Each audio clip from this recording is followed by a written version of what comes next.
하나님이 이스라엘 자손에게 그리고 아론의 자손들에게 복을 주시겠다 그래요. 그런데 그 하나님께서 복의 대상과 그 복의 조건을 바꿔버려요. 13절에 가서 높은 사람이나 낮은 사람을 막론하고, 다시 말해 누구든 상관없답니다. 한 가지 조건만 충족하면 돼요. 다만 여호와를 경외하는 자들에게 복을 주겠다는 거예요. 네가 어떤 위치에 있든지 무슨 옷을 입고 있든지 무엇을 하든지 관계없답니다. 어떻게 살아가든지 어떻게 살아봤든지 신경 안 쓰겠대요. 딱 하나, 여호와를 경외하면 복 줄게. 이스라엘 자손이어도 괜찮답니다. 아론의 자손이 아니어도 이젠 된답니다. 딱 하나, 여호와를 경외하는 자라면. 그러면 경외하는 자, 이 경외가 뭐냐는 거지요. 먼저는 하나님을 두려워하는 자. 자, 경외하는 자에게 복을 주겠다 그래요. 그럼 경외가 무엇이냐? 하나님을 두려워하는 자에게 복을 주겠다는 거예요. 경외는 히브리어로 야레라 그래요. 야레, 두렵다라는 뜻입니다. 히브리인들에게 하나님은 두려움의 대상이었어요. 좋으신 하나님이지만 그들에겐 두려움의 대상이었습니다. 하나님께 제사를 지내던 구약에 보면 죄인된 자가 하나님을 보게 되면 즉사합니다. 하나님의 얼굴을 볼 수가 없어요. 그래서 하나님의 임재하셔서 말씀하시던 지성소에는 아무나 못 들어가요. 대제사장만, 그것도 1년에 딱 한 번, 그것도 대속죄일 정한 때에만 들어갔던 거룩한 곳이었어요. 성소에는 제사장들이 들어가 제사를 지냈지만 이 지성소에는 아무나 못 들어갔어요. 1년에 딱 한 번. 심지어 대제사장도 지성소에서 제사를 진행하다가 잘못하면 즉사했습니다. 그러면 들어갈 수가 없잖아요. 죽었는데 뭐 병들어 죽었든지 뭐 잘못해서 즉사했든지, 지성소에서 대제사장이 죽으면 끌어낼 수가 없잖아요. 그래서 제의의 방울을 달아요. 계속 제사를 지내는 중간에 딸랑딸랑 거리면 아직 살아있구나. 그런데 어느 순간 아무 소리가 안 들려요. 그러면 끌어내야 되잖아요. 들여다 볼 수도 없어요. 죽습니다. 그래서 다리에 줄을 묶어요. 딸랑딸랑 소리가 안 나면 죽었나 보다. 그리고 줄을 당겨요. 그렇게 끌어낼 정도였어요. 인사합니다. 우린 은혜입니다. 그런 때가 있었어요. 그런데 그 하나님이 지금 여기에 임재하셔서 우리 가운데 계신데요. 이게 느껴지고 이게 실감될 때 거기서 두려움이 생기는 거예요. 히브리인들은 그랬어요. 그 하나님이 여기 계시다? 두려워요. 그걸 경외라 그래요. 사도행전 2장 43절에 보면 사람마다 두려워하는데 사도들로 말미암아 기사와 표적이 많이 나타났다라고 기록하고 있습니다.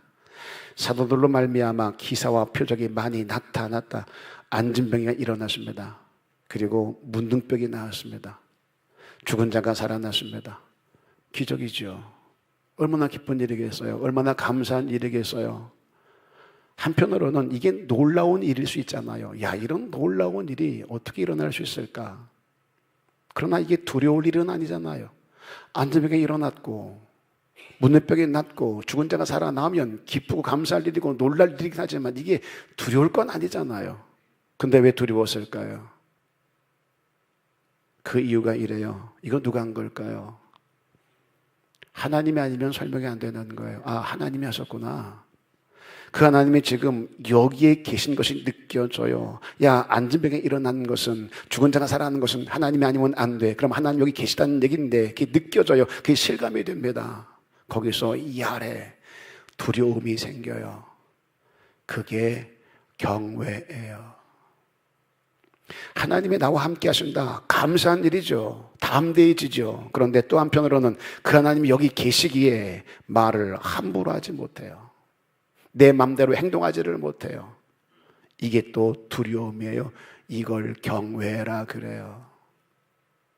하나님이 나와 함께 하신다. 우리 가운데 계신다. 이게 두려운 자, 그렇게 하나님을 경외하는 자는 반드시입니다. 삶에서 보여지는 현상이 있어요. 남다른 삶을 살게 되어줍니다. 하나님을 의식하고 살아가는 사람들은 뭔가 달라도 다르게 되더라는 거죠.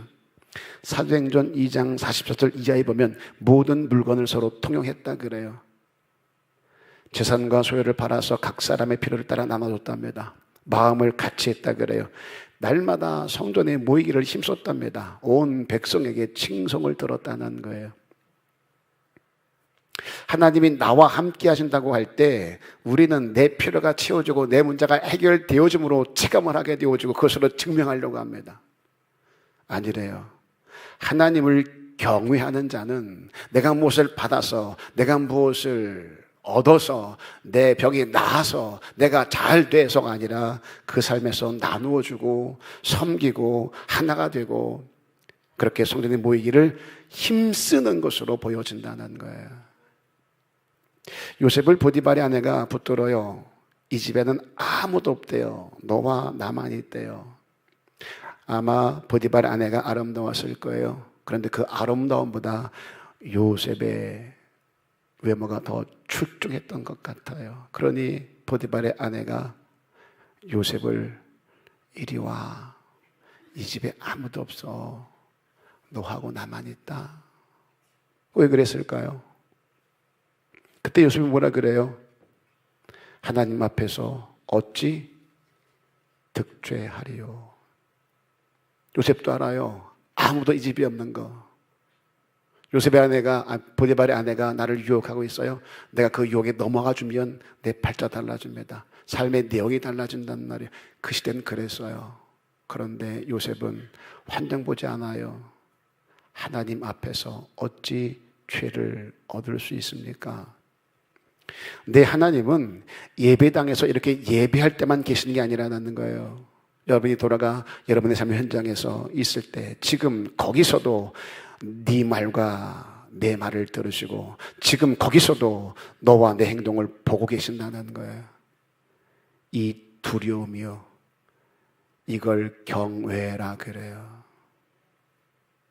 여러분들이 열받아서 하지 말아야 될 육두문자를 쏟아낼 때 누가 들어요? 내 앞에 있는 사람만 들은 게 아니라 하나님도 듣고 계신다는 거예요. 내가 화가 나서 분을 참지 못하고 억울해서 쏟아낼 때 주위 사람만 보는 게 아니에요. 누구도 봐요. 하나님도 거기서 보고 계신다는 거죠. 이게 인지가 되는 사람, 이게 느껴지는 사람, 이게 실감되는 사람들은 그렇게 함부로 살 수 없다는 거죠. 이걸 경외라 그래요. 이게 하나님 앞에서의 삶을 살게 만들어 간다는 거예요. 하나님은 그런 자에게 복을 주고 복을 주며 복을 주시겠대요. 옆 사람에게 이렇게 말합니다. 힘주어서 쳐다보세요. 우리는 하세요. 이렇게 인사하세요. 우리는 복받기 어렵겠다. 그냥 예배만 하면 될 줄 알았어. 정한 헌금만 드리면 될 줄 알았어.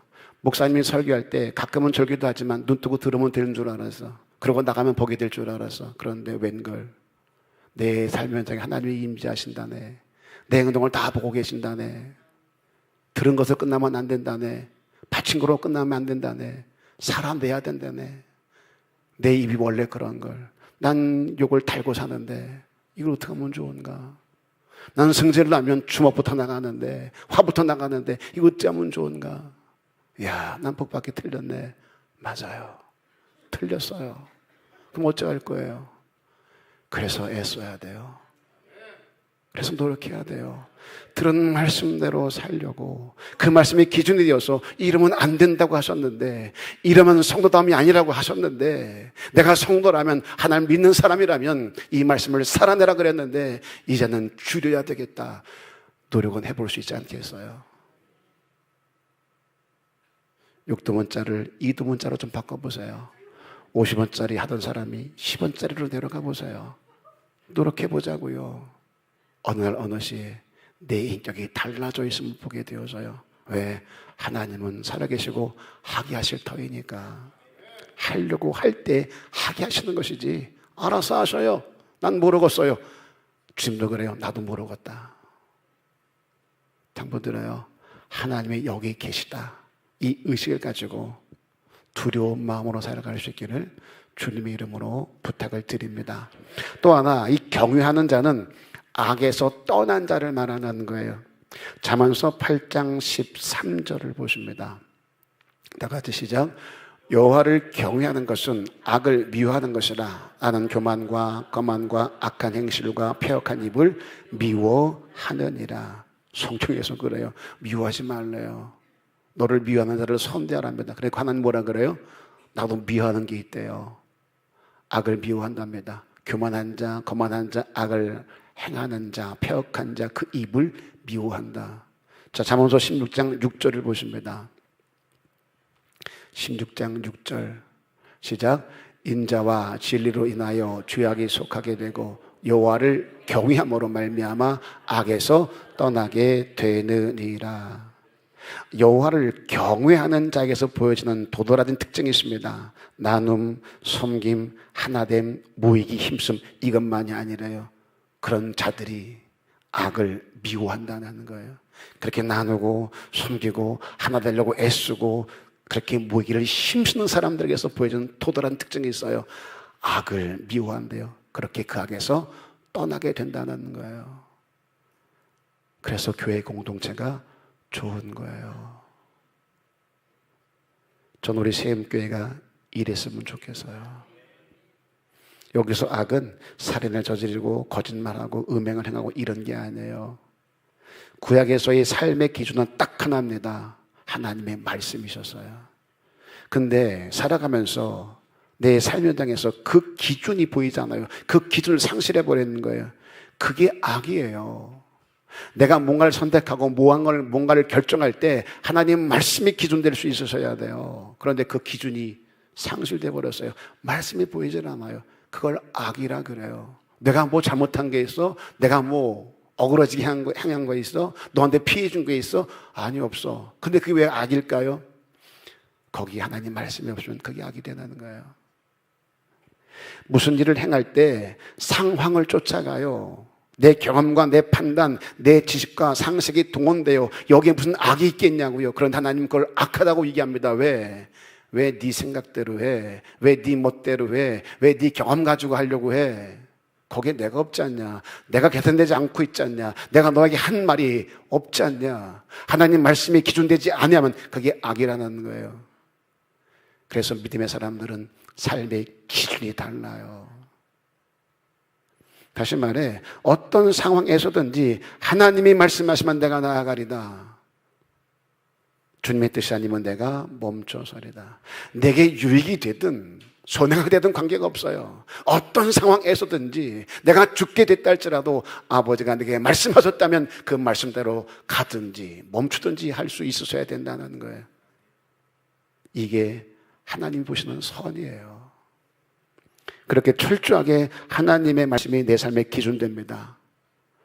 이걸 하나님을 경외한다라고 말하는 거예요. 하나님은 그런 자에게 복을 주세요. 전 여러분들이 그냥 교회를 왔다 갔다 하는, 주일에만 참석하는 그런 성도이기를 바라지 않아요. 한 번 나오든 두 번 나오든 관계없어요. 몇 번 나왔느냐가 중요한 게 아니라, 몇 번 예배했느냐가 중요한 게 아니라, 얼마나 금을 많이 드렸냐가 중요한 게 아니라, 네가 그 드린 예배답게 살고 있느냐, 그 들은 말씀대로 살고 있느냐. 느헤미야가 예루살렘으로 돌아와 보니까 성전은 불탔답니다. 성읍은 폐허가 됐습니다. 사람들이 안 살아요.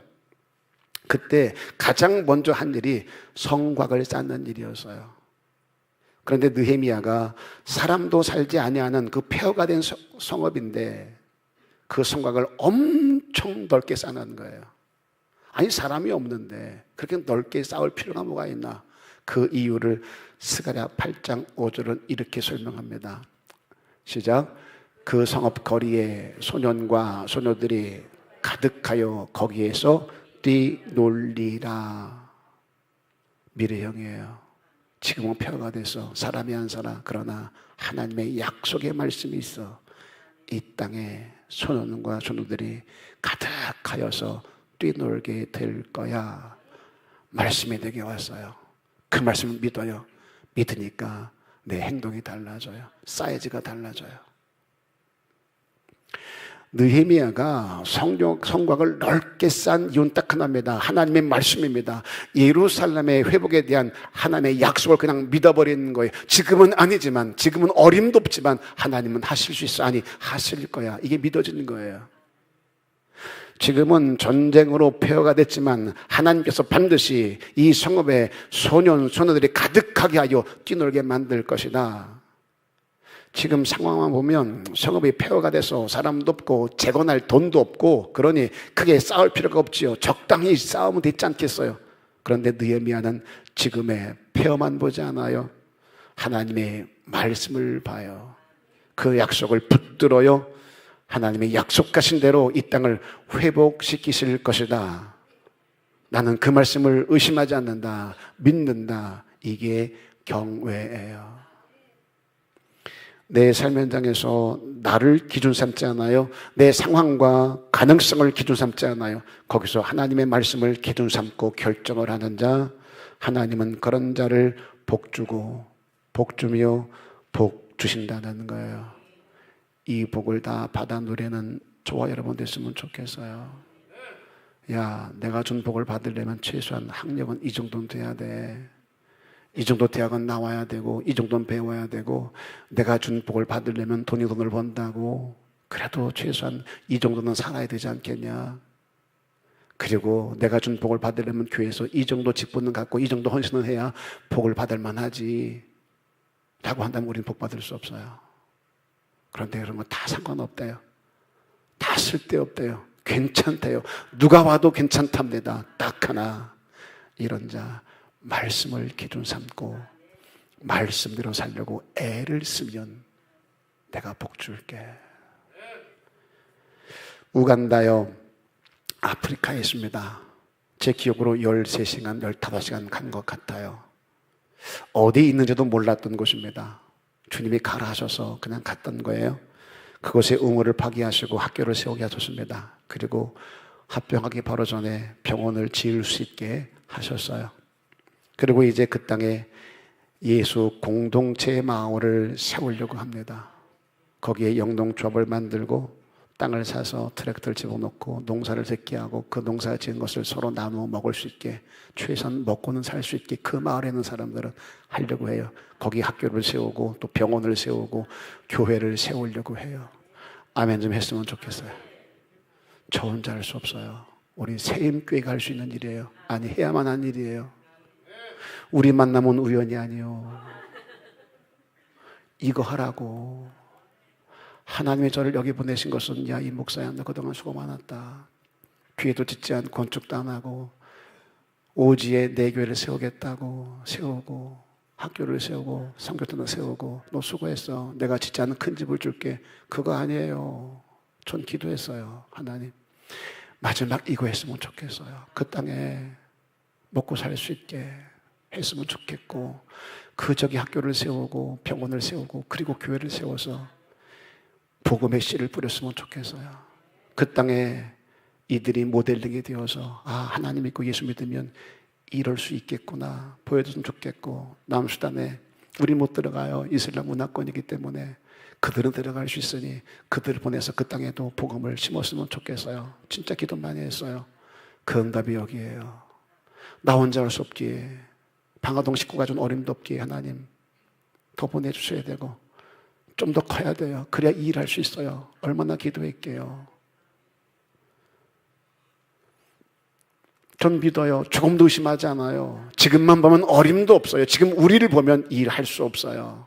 그런데 하나님이 우리에게 명하신 일이고, 이 일 네가 했으면 좋겠다. 전 이거 의심하지 않아요. 하나님의 일은 하나님이 하실 거예요. 그리고 그 일에 쓰여지는 저와 여러분들에게 하나님이 복 주고 복 주며 복 주실 거예요. 마지막, 경외하는 자는 그 삶의 현장에서 하나님 말씀이 보여질 수 있어야 된다는 거예요. 기준을 삼고 살아가는 사람들은 반드시입니다. 그 말씀이 그 삶 현장에서 보여지게 돼 있어요. 창세기 22장 12절 이하를 보면, 아브라함이 이삭을 데리고 모리아산에서 번제를 드리려고 할 때 사자가 이렇게 말합니다. 야, 아이에게서 네 손을 떼지 마. 네 독자도 아끼지 않았으니 내가 이제야 하나님을 경외하는 줄 알았다 라고 얘기를 해요. 하나님께서 그렇게 아브라함이 그동안 걸어온 길을 보니 그 걸음마다 하나님의 말씀이 보여요. 가라면 가요, 서라면 서요, 달라면 줘요. 아니오가 없어요. 왜요가 없어요. 하나님의 말씀이 내 삶에서 그대로 이루어집니다. 그렇게 내 삶에서, 내 말에서, 내 행동에서 하나님의 말씀이 보여요. 그걸 경외라 그래요. 여지껏 내가 지나온 내 삶에 뭐가 보일까요? 내가 어떻게 살아온 줄 아나? 내 눈물이 보여요. 내 상처들이 보여요. 내 한과 내 억울함들이 보여요. 색깔 바꾸셔야 돼요. 그 힘듦, 그 눈물, 그 상처, 그 억울함, 그때도 함께 하신 하나님, 그 모든 아픔을 오늘 간증되게 하시고 찬양되게 하시고 믿음되게 하신 하나님, 그 하나님을 보여줄 수 있어야 돼요. 계속 강조하는 게 이겁니다. 이젠 다 뜯어냈으면 좋겠다. 네 삶의 구비마다, 삶의 현장마다, 삶의 순간마다 덕지 붙어있는 그 세상 것들 있지 않냐, 네 상처들 있지 않냐, 고집과 혈기들 있지 않냐, 분열한 것, 다툼했던 것, 그거 다 뜯어냈으면 좋겠다. 이제 내가 너와 함께하니, 네가 날 두려워하며 악에서 떠나 내 말을 기준 삼고 산다 하니, 이제 네 삶에서 그런 것들이 아니라 은혜만 보였으면 좋겠다. 요나서 1장 9절을 보십니다. 시작. 그가 대답하되 나는 히브리 사람이요 바다와 육지를 지으신 하늘의 하나님 여호와를 경외하는 자로라 하고, 지금 이게 무슨 상황이냐면, 야, 너 내가 명하는 곳에 가서 회개를 선포해. 그런데 이게 요나의 마음에 들지 않는 거예요. 그래서 도망가다가 풍랑을 만났어요. 이해할 수 없는 풍랑을 만나니 뱃사람들이 요나를 찾아오는 거예요. 넌 누구야? 넌 뭔데? 그랬더니 대답하는 거예요. 나는 여호와를 경외하는 자라. 진짜 그래요. 니느웨로 가랍니다. 근데 다시스로 갔어요. 거기 하나님 말씀이 보여요. 근데 나는 하나님을 경외하는 자래요. 이게 착각인 거예요. 내가 하나님 믿는다고 하면서 말씀대로 살지 않습니다. 그래도 느낌만 가지고, 과거의 나만 가지고 나는 여호와를 경외하는 자라. 주님이 바리새인과 서기관에 뭐라 그래요? 외식하는 자요. 무슨 말이에요? 위선자라는 얘기입니다. 말은 근사해요. 근데 그 삶에서 하나님이 보이질 않는 거예요. 우리 이러지 말자고요. 강단에서는 그 말씀이 너무 근사합니다. 근데 그 삶에는 왜 하나님 말씀이 보이지 않을까? 제가 진짜 노력하고 애쓰는 게 바로 이 부분이고, 제가 제일 아픈 게 바로 이 부분이에요. 목사 아닙니까? 말씀을 연구하고 말씀을 전하는 자예요. 그런데 내가 그 말씀대로 살지를 못해요. 가장 큰 힘듦이 바로 이거예요. 가장 큰 아픔이 바로 이거예요. 내가 전한 대로 말씀을 살아내지 못하는 거. 전 이거와 씨름을 엄청 많이 합니다. 제 기도의 대부분은 여기에 머물러 있어요. 이렇게 살지 못했어요. 이렇게 행하지 못하고 있어요. 나를 불쌍히 여겨주세요. 그리고 제발 제 밥그릇 치우지 마세요. 촛대 옮기지 마세요. 나 너랑 일 못하겠다. 날 버리지만 말아주세요. 고쳐 써주세요. 내가 버틸 테니, 내가 고칠 테니, 하나님 내 다리 몽댕이를 부러뜨려서라도 고쳐서 그냥 써주세요. 버리지만 말아주세요. 이게 제 몸부림이에요. 바울이 그랬어요. 내가 전하고 도리어 버림받을까 두렵다고요. 여러분도 이런 싸움을 싸울 수 있으셔야 돼요. 말씀 들을 때 너무 근사했어요. 기도할 때, 찬양할 때, 예배할 때 너무 근사해요. 누가 봐도 성도예요. 그런데 내 삶의 현장에서 그 말씀이 보여지고 있느냐? 입에서 사랑이 아니라 내 삶에서 사랑이 묻어나고 있느냐? 동기 중에 한 분이 부목사로 교회를 섬길 때, 아주 오래된 얘기죠. 담임 목사님이 대출 좀 받아달라 그러더래요. 교회가 어려우니까 대출 좀 받아라. 얼마를 받으면 될까요? 2,000원 필요하다. 그래서 신분증과 도장을 들고 나갔답니다. 나중에 보니까 2천을 받은 게 아니라 8천을 받으셨더래요. 너무 화가 나고 속상하더래요. 어떻게 이런 거짓말을 할 수 있을까? 나중에 교회를 사임하려고 했더니 교회가 이렇게 힘들 때 나가면 어쩌냐고 화를 내시더래요. 진짜 뻔뻔하죠. 그럼에도 그 교회에서 3년을 더 섬겼답니다. 너무 힘들었던 것은 그날 이후로 사례비를 받은 적이 한 번도 없다는 거예요. 교회도 어려우니 그냥 하나님의 복을 받고 섬겼으면 좋겠다. 사임하면서 그동안 받지 못한 사례비는 둘째치고 이 빚은 갚아달라고 그랬더니 그 목사님이 알았다, 갚아줄게. 근데 이자를 안 넣는 거예요. 미치죠. 내가 빌려 쓴 돈도 아니고 내가 하겠다는 돈도 아니고 약속한 금액도 아니고 훨씬 많은 돈을 대출받아서 이자도 안 넣어주니 얼마나 힘들겠어요. 전화를 돌리면 승질부터 낸대요. 그 빚 갚는데 수년이 걸렸다 그래요. 그 목사님이 지금도 같은 노예에 있답니다. 목사들 모임이 있어요. 제도권 안에 총회 있고 노예인데 그 노예에 같이 있대요. 그분을 볼 때마다 너무 힘들다는 거예요. 그러면서 하는 말이 그랬어요. 그럼 어째? 내가 목사인데. 이런 상황이 쉽겠냐고요. 듣는 저도 엄청 화가 나는데 뭐 그따위 인간이 다 있냐라는 생각이 드는데 그럼에도 그 힘듦을 다 담아내려고 애쓰고 몸부림쳐요. 그럼 어째? 내가 목사인데. 마태복음 6장 14절로 15절이요. 너희가 사람의 잘못을 용서하면 하나님께서도 너희 잘못을 용서하시겠답니다. 그러나 너희가 사람의 잘못을 용서하지 아니하면 하나님도 너희 잘못을 용서하지 않겠다. 너무 힘들지만, 너무 아프지만, 너무 억울하고 너무 화가 나지만 그럼에도 내 삶의 길목에 마태복음 14장 15절의 말씀을 남기려고 무던히도 애쓰며 몸부림쳐요. 쉽진 않아요. 이게 경외예요. 아멘 이래야 되는데 아멘. 큰일 났다 이거. 복 받기는 다 틀렸다 이제. 이럴 줄 알았으면 이쪽으로 올 게 아니고 저쪽으로 갈 건데. 이런 자에게 하나님 복 주고 복 주며 복 준답니다. 말씀을 전하는 저도 그런 마음이 들어요. 이걸 어떻게 하나 우리가 우리 성정에 이걸 어떻게 하나. 그런데 소망이 하나 있어요. 내가 해요. 아니요. 내가 오고 싶어 온 거예요. 아니요. 주님이 가게 하셔서 온 거예요. 주님이 하게 하셔서 산 거예요. 주님이 믿게 하시니까 믿어진 거예요. 그래서 확신하는 거. 이 어려운 걸 하나님이 할 수 있게 해 주시겠다. 내가 마음만 먹으면 하나님 해볼게요. 결단만 하면 하나님이 힘주고 능력 주셔서 이 어려운 것을 해낼 수 있게 도와주시겠다. 저 그렇게 살아왔어요. 제 성정으로는 이 한 말씀조차 이룰 수 없는 사람이지만 하나님이 하게 하셨고 지금도 못하는 게 태반이지만 또 하게 하실 걸 믿고 붙어 있으려고 길을 쓰고 애를 써요. 여러분도 그렇게 여기까지 오신 분들이에요.